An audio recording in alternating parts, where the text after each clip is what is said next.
When you're asked to write a poem about Tullamore and its hinterlands, and you have to do it in 30 lines, that's not a lot of lines, considering the long-winded doggerel man that I've been spewing out here for the last 10 minutes. It's not in my style at all. So I basically wrote about 4 poems about Tullamore, about 100 and something lines, and whittled it back down to 38. And I had to get on to Tullamore Island. I said, listen, I can't do any more whittling, lads. It's down to 38 lines. And they're like, oh, grand. No, they were so sound. I says, no, it's grand. It's just as long as it fits on one page. And it was like, okay. So I haven't added in any of the rest of it. There's far too much history and far too much things of note in Tullamore to put it all into 38 short lines. So I said I would come at this from a different angle of my own personal relationship with the town. And like, when you're young and you're a teenager and you've just done your leaving cert, man, and you're full of spit and vinegar, man, and you can't wait. Jeez, this place is kept, man. I can't wait to get out to Tullamore, man. I'm going to go to Dublin. I'm going to travel. I'm going to go to New York, man. I want to be big, man. Yeah. That's what you think you're going to be like, That's what you think. Then you have to get a job, and then you're going, Jesus Christ, life is a little bit hard, And I was a scallywag, I was an office scallywag, and I couldn't wait to get out of Tullamore, and there was nothing here, and nobody knew anything, and this place was crap, and I really believed that, So when I travel all around the world trying to get away from Tullamore, fucking kept meeting people from Tullamore, or who'd lived in Tullamore, everywhere. I couldn't get away from the town at all. At all. It's brutal.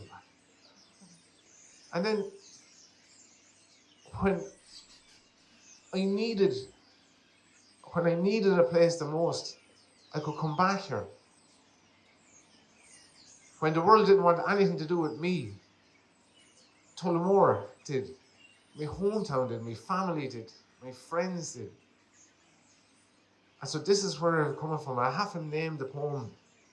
I wasn't able to name it. Honest to God, after whittling it down to 38 lines, it was like, I just got to write Tullamore poem on it, and this is what you're getting, man. So I hope Poetry Town, man, that the money is well spent in getting me to do this. And thank you very much, and thanks to John and everyone for putting us on here tonight, man. We were going to do this in the library eventually with only 20 people, but we couldn't depend on the weather. And John stepped in. He said, no, listen, bring it down here. And so just thanks again for coming out, guys. This is the last piece you're going to be here tonight. I know you're sick of poetry now, man, until the, But anyway, Tullamore poem.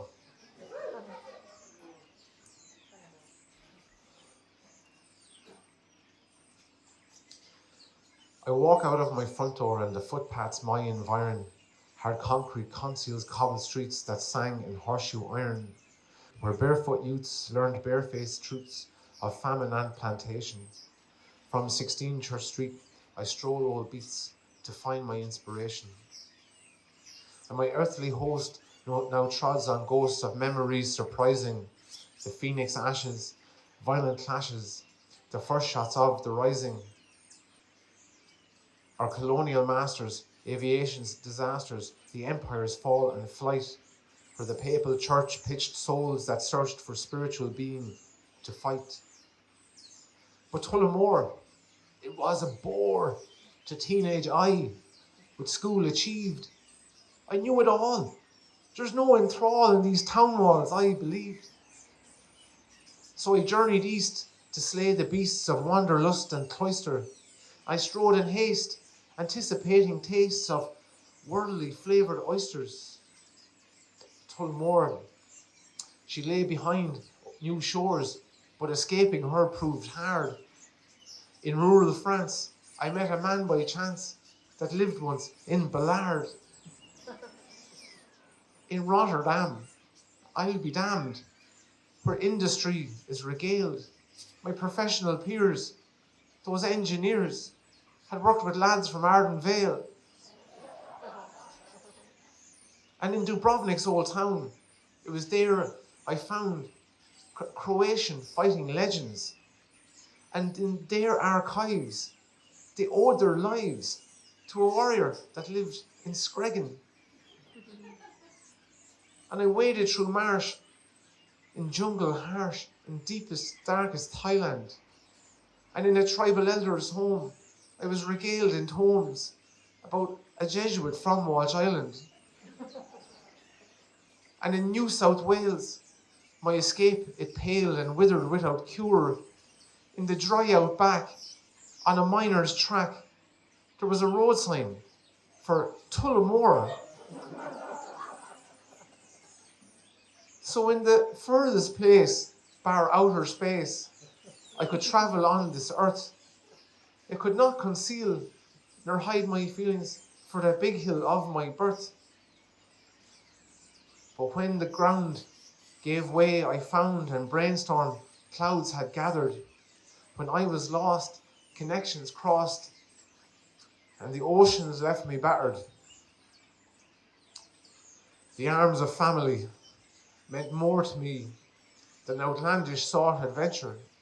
My community, and yes, Jolie's in Ireland's boggy centre. My uncles, aunts, my mam, my dad, my brothers, and my sister. They made my heart full, and the hometown pull, I could truly not resist her. So thank you, D.E. Williams, for the industry that prospered, up to the Moors, to the Hutton-Buries, and the ethic that they fostered. For each master mason stone they placed, they built these walls that hold us. This is my hood, and she's mainly good, and she will always shape and mold us. It's deep inside that old Ovalia pride, and no vaccine has the cure. For once the phoenix lives, her fire forgives, and she bests the worst cute whore. This town gave me a red-haired Colleen, my children, and I'm grateful. On Tullamore, Macree, Mastore, in the heartland of the faithful. Thank you very much, ladies and gentlemen.